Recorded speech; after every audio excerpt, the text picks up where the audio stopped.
My name is Father Anthony Mugavero. I am 59 years old and I've been a priest for 29 years.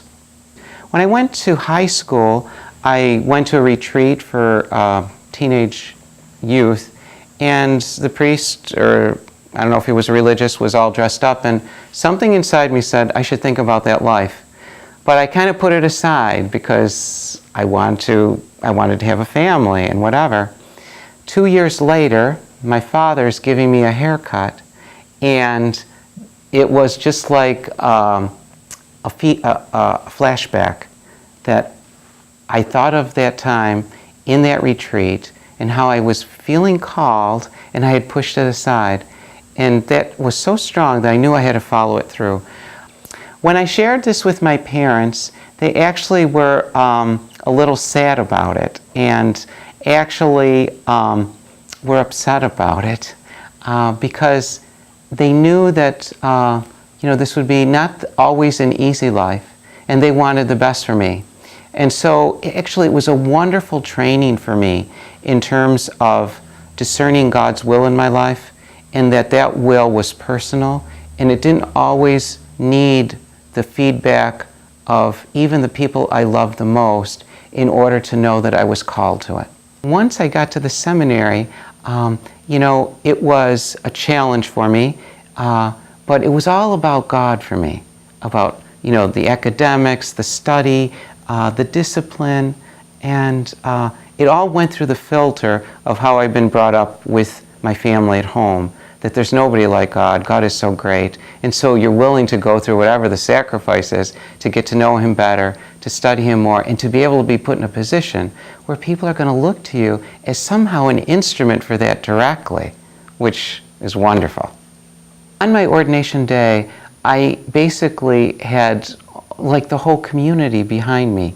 So the children helped me to design and color my invitations.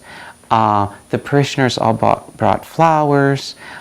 People helped to design and make my stole and the stoles for the other concelebrating priests. Beautiful banners were made. The theme was Dance and Rejoice, for we are the children of God. So it was kind of like an explosion of joy in the church that evening. What I love about being a priest is, first of all, celebrating the Eucharist. That is the high point, really, of every day, because Christ is so close, and you're celebrating the deepest mysteries for the people and with God. And He comes, and He's so close there. He's intense there. And so, it's really, truly love that is at the core of the vocation of the priesthood. And when you're directing it to God immediately, there's nothing like that. So that's what the Eucharist and the Mass is all about, and the liturgy. And you are, if you will, the choreographer of it. You are the presider of it. There's something that nothing else can compare to that.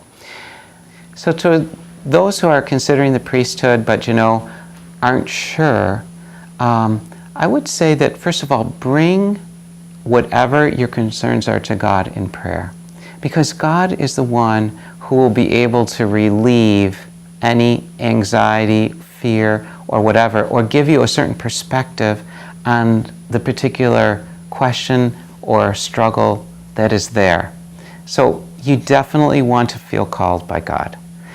I would say that in my own experience, where my family at first resisted this idea, the beautiful thing is that once I entered into the seminary and then actually went through it, and they met the seminarians, they met the priests, and saw how happy we were together, and that lifestyle. And once I became a priest, well, it all changed.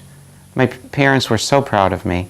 So it's a great vocation, in spite of what you're hearing in the media sometimes that's negative, including the fact that we belong to an organization that started schools, hospitals, universities, does more for the poor than any institution outside of the federal government.